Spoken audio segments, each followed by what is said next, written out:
Okay, so good morning. Thank you for joining us today to talk about the GPA Payroll Apprenticeship Scheme. It's been a project that has been going on for a couple of years, and Sam and I met actually via LinkedIn, so the power of LinkedIn, and we're working with Sam to deliver this. And there are some good things, I don't know if I should say this, that actually have come out of COVID, that I nearly killed Kate maybe over the summer by asking her to write the apprenticeship scheme for us. So a good thing and maybe a bad thing that Kate worked so many hours on getting this delivered. We had been asked since the announcement of the payroll apprenticeship scheme if we could deliver this. So we couldn't obviously straight away, but we had been working on it for a couple of years, and I'm glad to say that we have actually now got there. So we'll talk you through the apprenticeship scheme shortly, but just to introduce you to our speakers. So Kate, over to you. Hello, my name is Kate Upcraft. I'm a payroll lecturer and writer, and I also run a few payrolls to keep my hand in. And I was fortunate enough to be asked in the middle of lockdown number 1 to put together the apprenticeship at level 3 for the GPA, which was great fun. It didn't nearly kill me, but it was a lot of early mornings and realizing how interesting it is to go back to basics when you're teaching a qualification like this and keep it very tightly aligned to the standard, because that's the whole point of this apprenticeship, is that I worked on the Trailblazer with lots of other employers to work out what was appropriate at level 3 based on my career in the industry. I was an operational payroll manager for many years at M&S, where I looked after about 100,000 people. So based on the experience that I've had and others have had, we put together what we felt was the appropriate standard, which was then approved. And that's what we have written this apprenticeship working to specifically. So it should be very operational, very practical, because it's been put together initially by the people who are practitioners in the field. Thanks, Kate. And some of you may know Sam, and if not, Sam's going to introduce himself to all of you. Yeah, thanks, Mel. Hi, everyone. My name's Sam Hitchin-Ray. I'm the Partnership Director at IFOL. IFOL is the Institute of Financial Operations and Leadership.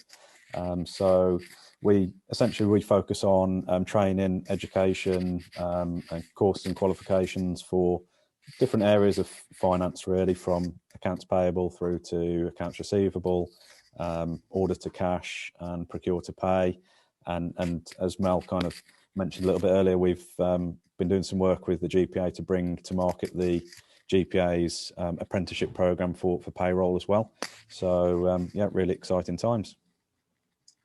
Okay, and for those of you that don't know me, I definitely need a new photograph. My name's Melanie Pitsey. I'm the CEO of the Global Payroll Association, and I have been working in the industry for over 20 years now, and really excited to announce the apprenticeship scheme, if I'm being honest with you. So, and to go into it in a bit more detail.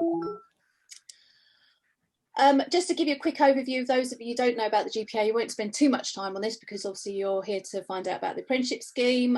We offer training, membership. We also network with other payroll professionals. We've got GPA Live, which is a free resource of payroll news that's globally, webinars, podcasts, the Global Payroll Awards. For those of you that watched it last year, fortunately you had to watch me for 15 minutes because the streaming finished, but hopefully this year that won't happen. So unfortunately I didn't know about you watching me for that long. And obviously we've launched the apprenticeship scheme. Some of our clients include the following. Obviously we have a lot more, but just to introduce you to, Sam, do you want to introduce the IFOL? Yeah.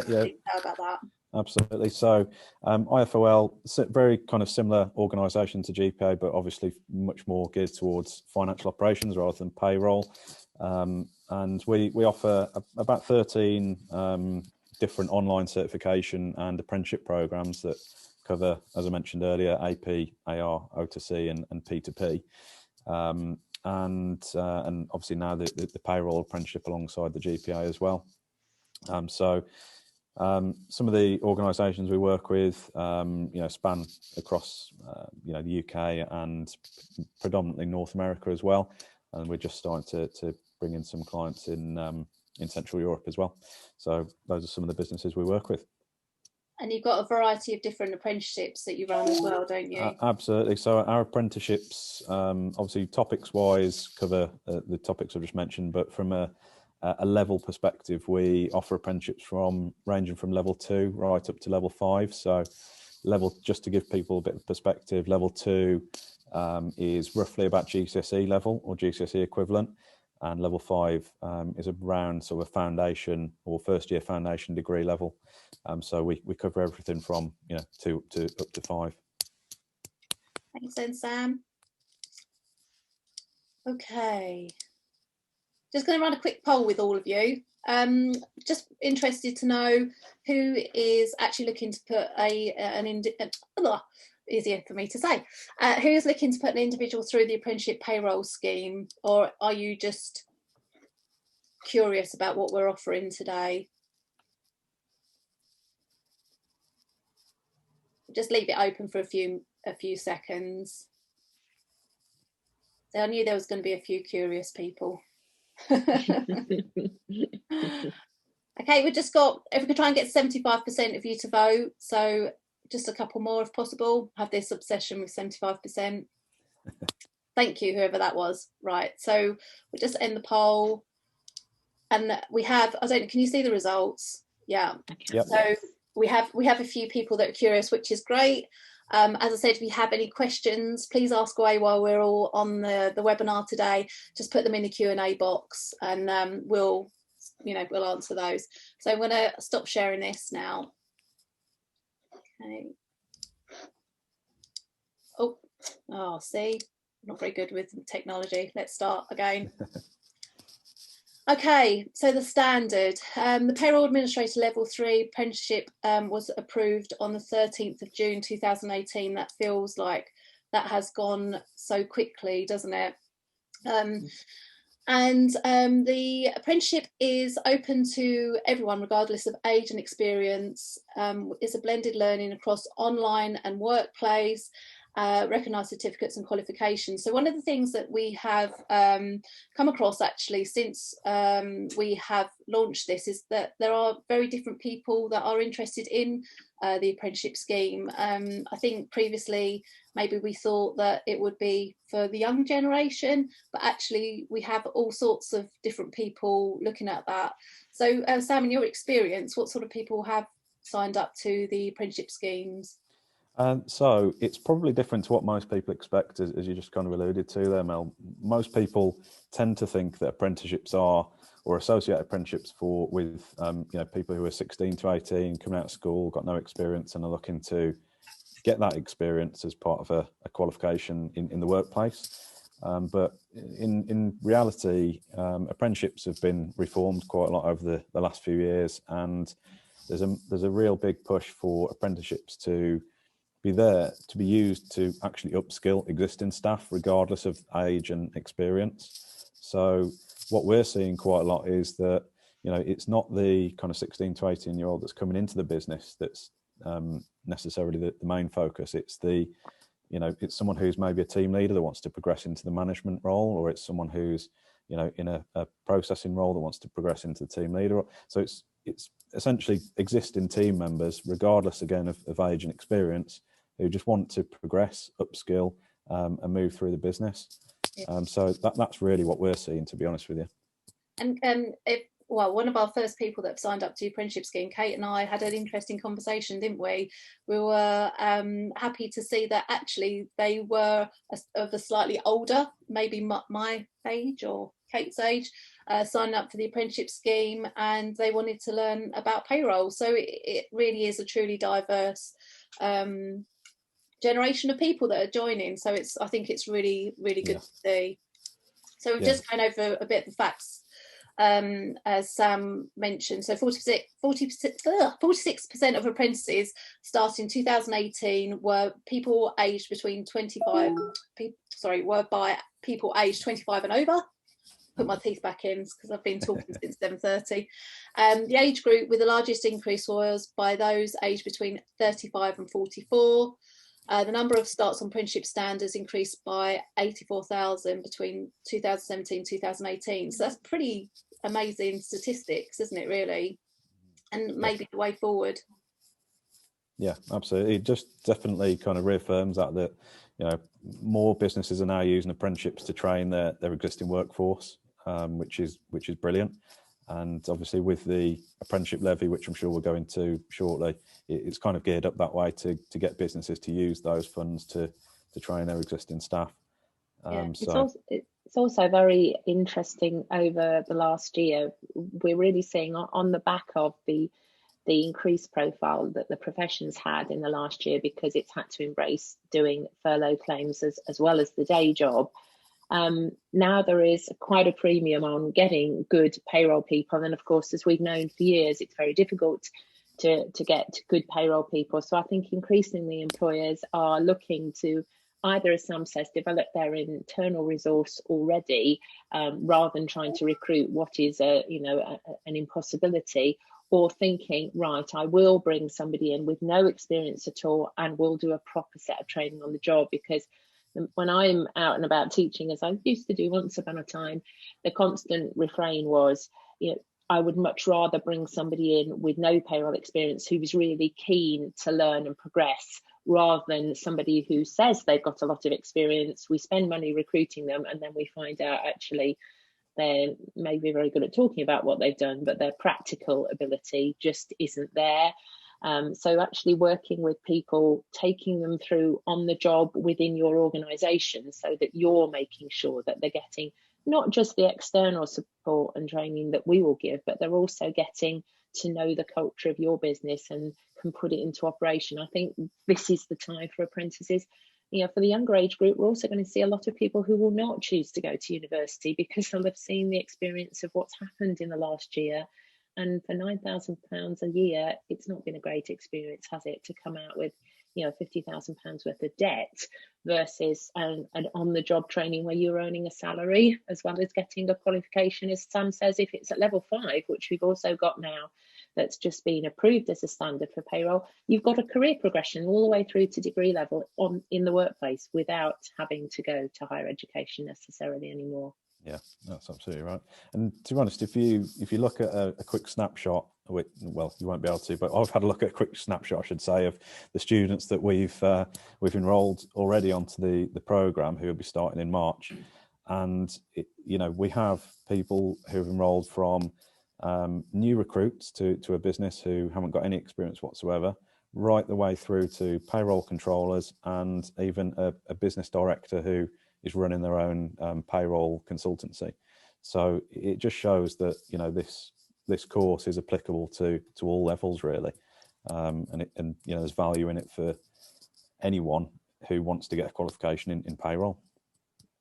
I think that's a really good point. And we have actually had a question, but unfortunately my system won't let me open it. I don't know if either of you are, Sam, if you're able to, or Kate, sorry about that. Yeah, I've got this one. It's I'm interested in the webinar and would like to put a proposal forward to my senior managers and the budget holders for hiring an apprentice for our team, but I'm at an early stage with this. Okay. So I think someone's just very interested in the apprenticeship. Yeah. So we can talk about that. We've spoken on email before, so we can chat after this if you have any questions, and we can support you through that. Okay, so Kate, this is I suppose you're the expert on this because you've written this, haven't you? The course content. So I won't go into too much detail, but we have 4 core module groups. Did you want to talk about the content and what happened over summer?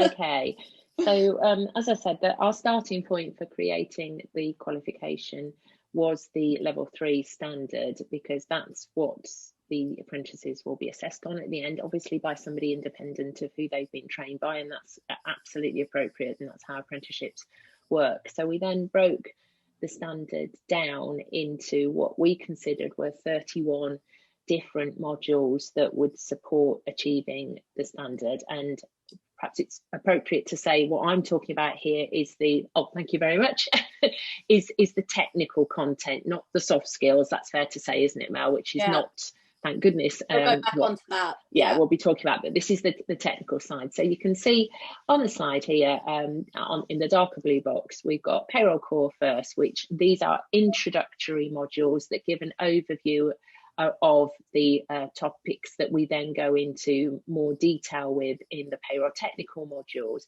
The payroll core first, in all of the payroll core modules, some of which we will deliver live, all of which will be available as recordings as well, so that people can pick whatever works for them. But the live ones will also be vital. People will have to attend those, because those are the ones where we've picked out in the first 12 modules particular topics where the interaction with the lecturer and with the other students we think is particularly important. In those modules, I suggest all the way through exercises and activities that the student should conduct during the particular module.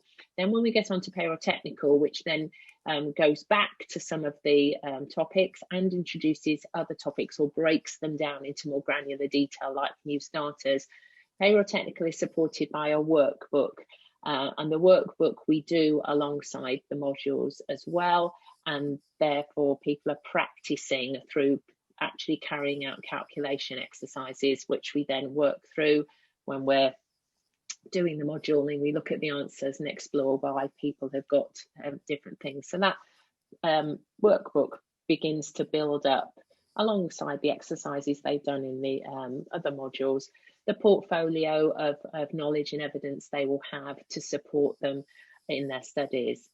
We've then got a separate 6 modules on what we've called pensions for payroll, which covers everything from the interaction of how state pensions work with workplace pensions through to tax relief, and all the way through, of course, into auto enrolment, which is now so much a part of day-to-day payroll.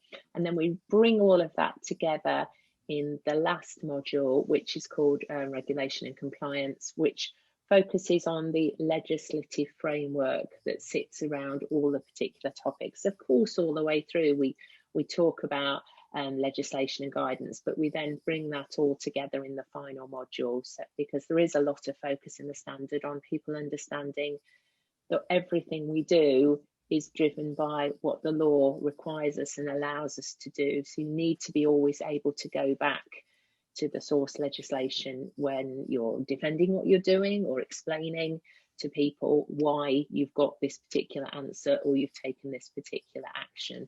So that's the structure that we've worked towards in pulling it together. I'm just going to go back to, let's see if this works. There you go, it does. Okay, so thank you so much, Kate, to running through the contents of it.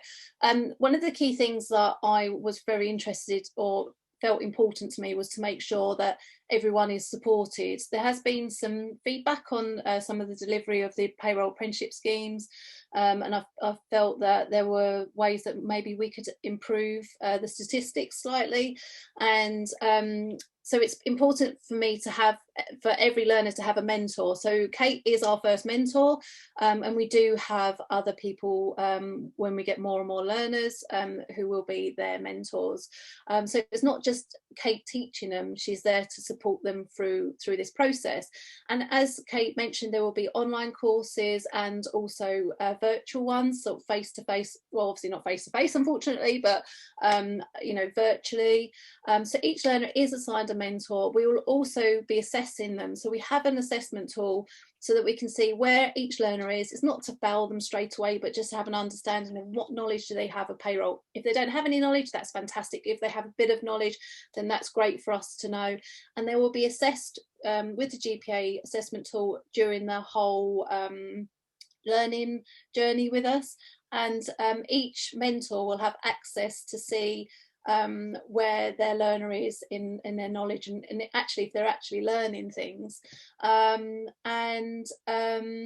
so they'll also have somebody from the GPA who will be assigned to each learner just to check in with them to make sure that they're okay. There's also some of the soft skills that they'll be learning, so there'll be additional training courses on that. So it's a full 18 months of learning for them. One of the points is actually the final assessment, the endpoint assessment. So Sam, are you okay just to sort of explain what that side of things are? Yeah. So as part of an apprenticeship, when you essentially complete all of the course material and reach a point where your assessor believes that you can pass the final assessment, that's what we call gateway.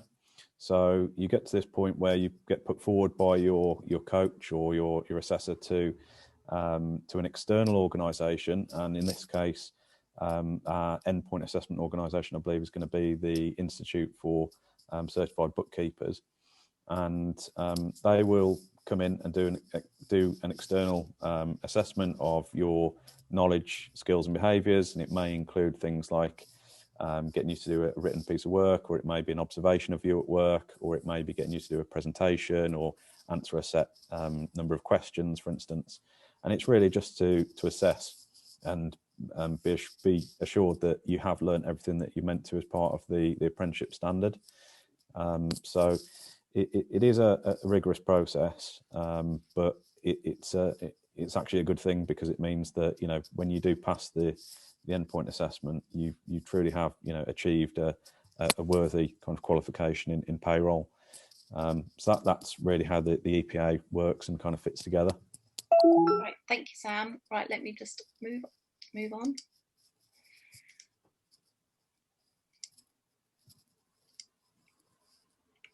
Okay, so who can enrol? I think we've talked about this already, but existing employees, team members who want to upskill, new employees starting with the company. So you do, Sam, you've had some people that are recruited specifically for the apprenticeship scheme, haven't you? So yeah, absolutely. So there are a couple of employers actually who are advertising roles at the moment for payroll apprentices, and one of the benefits of doing that with us is that you can actually advertise that role with the National Apprenticeship Service as well. So there's a database of individuals that are interested in apprenticeships in, you know, specific topics, and when you advertise that role as an employer using our training provider number, you can put it on the National Apprenticeship Service, and it'll go out to all of those individuals that may be interested. So yeah, you know, in terms of who can enrol, you know, it is absolutely wide open to people who are new to the business and are coming into the business on an apprenticeship. Right the way through to, you know, someone that might have been with the business for 10, 15, 20 years even. There are no limits, effectively, apart from they must be employed by the organisation. So unfortunately, you know, those people who are maybe freelancers or you know, working part-time hours, I think it's under 28 hours a week, may not be eligible. In fact, the number of hours might not be exactly right. We'd have to double check that. But if it's part-time work, you might not be eligible for enrolling in the apprenticeship with your employer. But as long as you're full-time and you're a permanent employee, then yeah, absolutely, you know, you're eligible to enrol onto this qualification. Thank you. And so the level 3 is recommended for non-managers in the payroll team or those who want to start a career in payroll. So Kate, one of Kate's roles is to approve the people that join the apprenticeship scheme as well. Is there any comments that you would want to say on the type of people that should be joining as well, from a skill level? It's a very interesting one, isn't it? I mean, if you look back at me as an individual, I came into payroll, as many people did, not at the beginning of my career, but having been an HR manager at M&S. And I don't have a particular love of figures and an affinity with figures. And that's not necessarily what we're looking for. We're not looking at people who are financial whizzes and great at maths. What the payroll professional particularly brings is an inquiring mind and looking at something to think if it looks reasonable and challenging things. And that's a much more important skill set than having, you know, A-level maths or even GCSE maths. Yes, of course, you need to be able to at least understand figures and how to use a calculator and do a percentage, and also have an acceptable level of English, because you are going to be presenting yourself in emails and presenting yourself to other parts of the business. But it's not a bar to anybody taking the apprentice if it's not your first love. You will be using, maths is not your first love, you will be using payroll software to help you do calculations, but we will also teach you how to do them manually. Be under no illusion that old folk like me in the profession absolutely think that you need to understand how to do this manually, and you can't just rely on the computer says this, that, or the other, because payroll software is, as much as I'm also a member of the British Computer Society, payroll software is also written by human beings who can make mistakes. So one of the jobs that we have to have in our challenge and inquiring minds is to say, I wonder if the software's doing that properly. And you can only do that if you learn the building blocks from the bottom up, which is what this apprenticeship does. It teaches you how to understand how tax is calculated, how a tax code is created. It teaches you if that national insurance calculation looks right or not, and if not, how it should be done. So you can go back to your software provider and say something's going wrong. So it's not just about being a great IT whiz either. It's about having the right attributes as a person, and customer service is the biggest attribute of all. You are going to have very broad shoulders if you come into this profession, because nobody ever says thank you for paying me properly. But the minute they get 10p less than they were expecting this month or last month, it will be like the world has dropped on you. So I think your biggest attribute of all is being resilient, particularly after the last year. I actually was speaking to the Swedish payroll community this morning, and we had exactly the same conversation, that you're never going to be thanked. So it's definitely a global comment. Okay, so I think this is down to the money, isn't it? The funding, who is eligible for the apprenticeship levy. So Sam, I'm going to say you're a bit of a whiz kid on this side, but the basics on here is your company's annual payroll bill above 3 million. If yes, your company pays the apprenticeship levy and you can use these funds. If not, your company can access 95% funding from the co-investment fund. So is there anything else that you would like to add to that at all, Sam? Yeah, I mean, just to build on it a little bit, I suppose the long and short of it is that the apprenticeship levy was brought into effect in April 2017. And if you are a payroll professional, you've probably heard of the apprenticeship levy, because you probably have some responsibility for working out how much you pay into the levy. But essentially what we found is that lots of organisations almost brushed it to one side and ignored the fact that they were paying this new tax, and didn't really kind of get into it and understand what it was for and all that kind of stuff. And then, what happens is your month one contribution, if you don't use that contribution by month 18, it then disappears and goes back to the government. So a lot of large employers were kind of coming to us and saying, we're starting to see a couple of £100,000 a month that's just disappearing out of our account. What can we use it to fund? And then we kind of open the door and start to talk about upskilling existing staff and training, not just bringing in 100 new apprentices into the business, but training those that have been with the business for a long time. So essentially, if your company has a payroll bill currently in England of over £3 million a year, then you'll be paying in 0.5% of that excess into the apprenticeship levy, and that will be building up month on month. The government also contribute a part to that as well, so we'll be building up slightly quicker than you might have imagined. And then you essentially use those funds to fund any apprenticeship training that you do within your business. That funding gets drawn down by the training provider. So they work with yourself or your learning and development team to get you to sign all the correct details and set the apprenticeship up, and then they will draw down that funding from your apprenticeship levy account on a monthly basis. So even if you only pay a small amount in, even if it was £9,000 a year, then that money gets split. Sorry, that the drawdown gets split over the 18-month period anyway. So you don't have to essentially pay a lot in to be able to kind of cover the cost of an apprenticeship.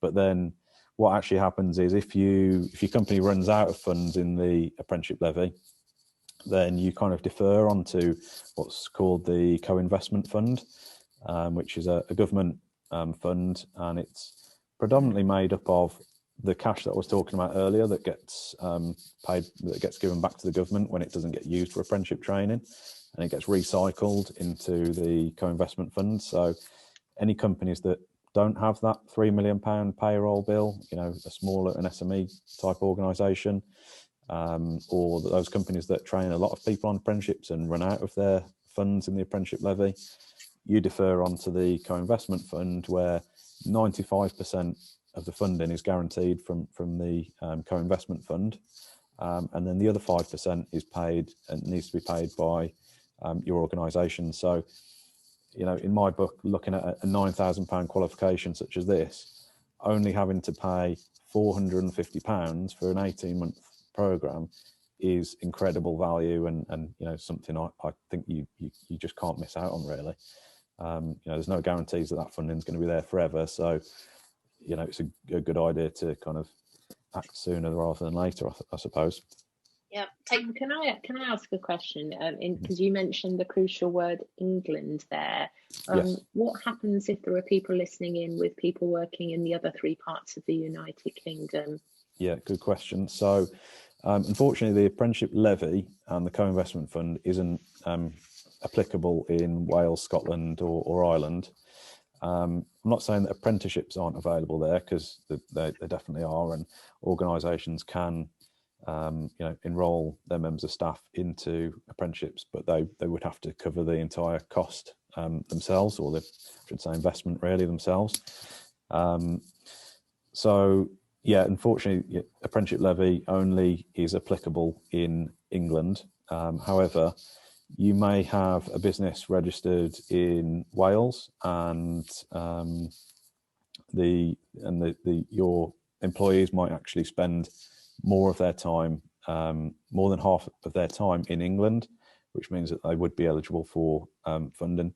So it actually comes down to where the employee is based rather than where the head office is. So if you work from home, as a lot of people do now, and I know there's a large supermarket chain that we work with who are based in just over the border in Wales, but a lot of their employees are based in England because they're working from home now. More than 50% of their time, they can actually access funding for those individuals to do apprenticeships as well. I think it's fair to say, isn't it, that the other 3 other administrations do have some supporting funds, but they're more constrained, aren't they? So once they've gone for a year, they're gone. But it's not the end of the world. It's definitely worth approaching the government in the particular country, isn't it? In terms of, I know there are funds in Scotland that can be directed towards training that employers can get hold of. So it isn't a completely closed door in terms of there being no funding from the government's concerned. Isn't that right? Yeah, I believe there are some schemes that are available, and particularly I think there is a scheme for, and in fact this is applicable in England as well, for employing apprentices at the moment. There are, if you take a new person on an apprenticeship, there is a grant from the government that goes from, I think it's from £1,500 for someone over the age of 24 up to about £2,500 for someone who's between the age of 16 and 18. So there definitely are lots of different grants and funding options available, but definitely for the apprenticeship levy, that is England only. And for those that are based in Northern Ireland, I do need to investigate a bit more, but I spoke to a company in Northern Ireland, and they were told by their L&D department that there's a loophole, although I don't know what that loophole is. So I will investigate that a bit further, and we do actually have a question from somebody from Northern Ireland, so I can speak to you afterwards, and then also I can investigate to see what they were mentioning about the potential loophole, to see if we can get your employees on the apprenticeship scheme. We also had another question, which I think we're potentially speaking about shortly. Are there set period times in the year when individuals can be enrolled on the apprenticeship scheme? apprenticeship programme, or can apprentices be enrolled at any time? So we do have a cohort starting in March. So we will working on particular times to start different cohorts. So we can speak to you after today to see when you're looking to take on an apprentice, because it might actually fit in with this cohort, or it could be with any future ones. So we can start them sort of immediately, can't we, Sam? But it might be that some of the virtual courses will start at a certain time whilst we get the cohort together. Does that make sense, what I just said? Yeah. Yeah. I think, you know, the beauty of having the set kind of cohort or the set enrolment dates is that you almost, if you're joining the program alongside sort of 20 others who are starting at the same time as you almost have a support group or a little community where, you know, you could potentially interact with each other, share questions and ideas and stuff like that, and just feel like, you know, there are other people at the same stage as you, and hopefully you all kind of qualify at the same time as well. So, you know, maybe a graduation party or something like that now. Brilliant. That'd be good. It'd be fantastic. Somebody has asked us if we're going to be launching level 5. So first, I'd just like to say we just wanted to get level 3 launched, because it's taken us so long and it's been quite an investment. But yes, we are talking about the level 5. So bear with us, and that might be something that we will talk about in a few weeks. So it's definitely on the radar. I don't want to say yes, we've launched it, because I know some people were launching it before it was actually approved. So I would rather take a considered approach, but yes, definitely looking to do that. A really good question actually that's come in, and Kate and I have talked about this quite a lot, and Kate's wondering what this is about. How much time needs to be invested from the manager to support the employee's learning? So we have actually talked about this a lot. We will support the learner as much as we can, but there will be an element where as a manager you will need to invest some time with the learner, especially on the soft skills as well. They will need some support on that, but also one question that Kate had last week, I think, was talking about how much time will the manager give the learner. You know, will the learner be able to contact Kate if necessary during working time to ask questions? So from our perspective, I feel that we would like to have an initial call with the employer or the manager just to manage your expectations, or find out what your expectations are, so that we can work with the blended approach and include you in that. I think it's almost like if you haven't got time, we need to know, but if you have got time to invest, then great, because then we can look at how we're approaching the learning through the 18 months. Kate, do you have any thoughts on that? I know you do have thoughts on that actually, so I just wondered if you've got anything to share. Well, as a manager, any manager has to be invested in the personal development of the team. And if your view is that you're going to get an apprenticeship and in 18 months you're just going to deliver a little package of a person that you've had nothing to do with, I'm afraid this isn't for you. And I'm not trying to put people off, but you've got to share in this journey, because an apprenticeship is about on-the-job learning as well as what they're going to do off the job, whether that's studying through the modules we're delivering or working through a workbook. They've got to practice in the day job, and that means working alongside and being supported and developed by the manager and their team members. So it's not a case of just going off for half a day and that being blocked out of the diary and thinking, oh, that's a nuisance, they're not actually doing anything this afternoon. There's got to be a lot more involvement than that by the manager in making sure that they're doing what they should be doing. They're putting into practice wherever they are at in their studies. So if they're learning student loans this couple of weeks, what opportunities do they get to do that and carry out that work on a practical basis? So you've got to be invested, not just financially, but also personally in the development of these people too. Thank you, Kate. Oh, sorry. I feel like I'm an old person trying to use technology. I feel like I'm turning to my parents not being able to use some technology.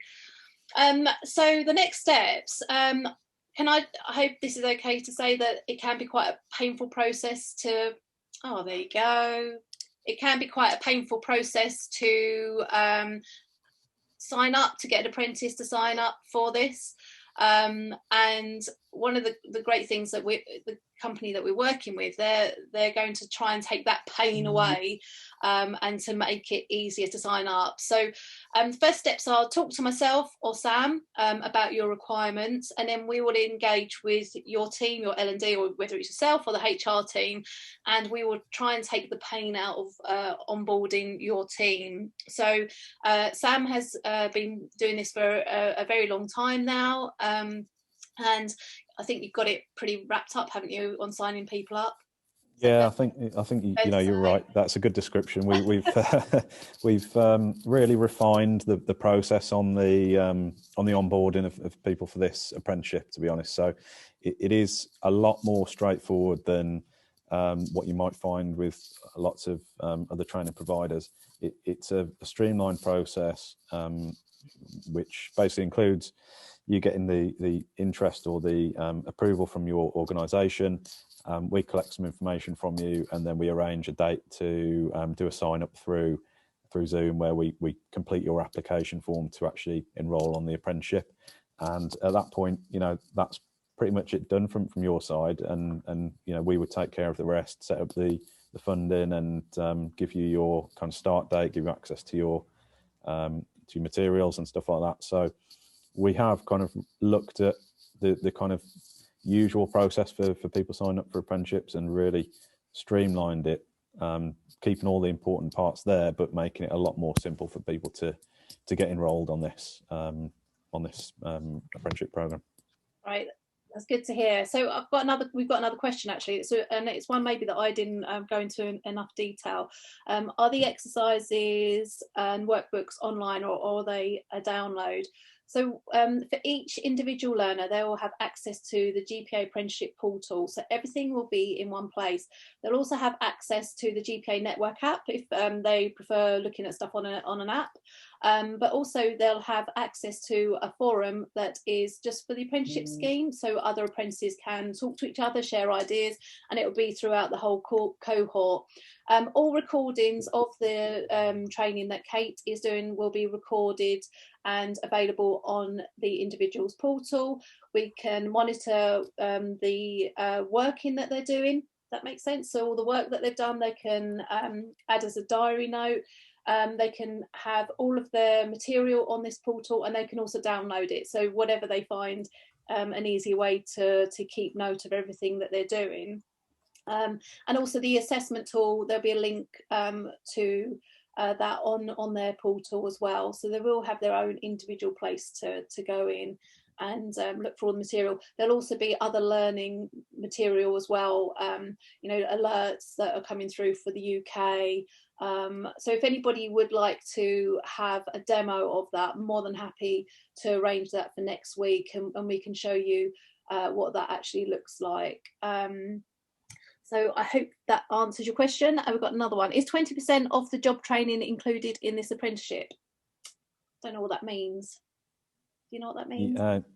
So Kate, you probably have a good idea about this as well. And I think from my point of view, this is a question that we get quite a lot, which is what's the 20% off the job part? So it is what it says on the tin, really. 20% of the time on the apprenticeship needs to be spent not doing what your job role is, so not essentially doing what it says on your job description. So that could be, going to a meeting, for instance, is away from, I think the technical term is away from your workstation. So going to a meeting, for instance, that's off the job. Completing coursework, that's off the job. Anything that's not doing your day-to-day job is off the job. So I'm not entirely sure how many hours are built into the program in terms of completing the course. You might be able to shed some light on that Kate. But I believe every hour that you spend on the course, whether it's watching the webinars, attending the master classes, whether there's any events that we might do in the future, that is all classed as off the job. We have, Kate, we did work out a program. Yes, we have. We've got a spreadsheet of showing how many hours are allocated to, well, we believe allocated to each module, so we can absolutely share that with you. But any of that is off the job training, because you're not doing your employer's work, you're doing your qualification at that point. But it won't just be the time you spend with me or individual questions to me. As Sam says, it's the work you're going to be doing, carrying out the activities as well, because the activities that I set in each module are off the job training too, because you're being asked to go and complete things to support the qualification. And I'm not going to be saying, please go and ask your manager if they can give you something to do today. I'm directing the activities that would support that particular module. So however much, that's why you've got to keep a diary of what you're doing as well, because you might have had to go off and research a particular piece of guidance and explore something in that guidance, or design a flyer to explain something to some fictional employees. That's all off the job activities that would count towards the 20% requirement. Okay, so I'm conscious of time, so we've had some fantastic questions, so thank you very much. If you would like to find out more, we have the website, the GPA-apprenticeship.com, but you can also find it on the Global Payroll Association.com. Hopefully you've all got my email address, so contact Melanie at globalpayrollassociation.com, or those of you that know Hayley, feel free to contact Hayley. Also, contact everyone, isn't it? Also, you can contact Sam. This is Sam's email address as well. If you'd like to ask him any questions, I know he's more than welcome to. Well, you're happy to answer any questions on this, aren't you? As we're working very closely on delivering this. Absolutely.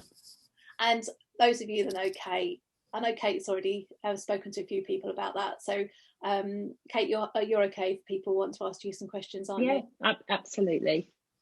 Fabulous. I didn't put your email address down there, but if you do want Kate's email address, let me know. I didn't want to just assume, because I know you're a very busy person. No problem. Okay. Well, thank you so much. That's the end of today's session on the GPA Apprenticeship Scheme. I hope it's given you some insight into what we're looking to offer. If you would like to have a look at the portal and the assessment tool that we will be working with for all of the apprentices, please drop me a line. I'm more than happy to show you, and we'll run another session.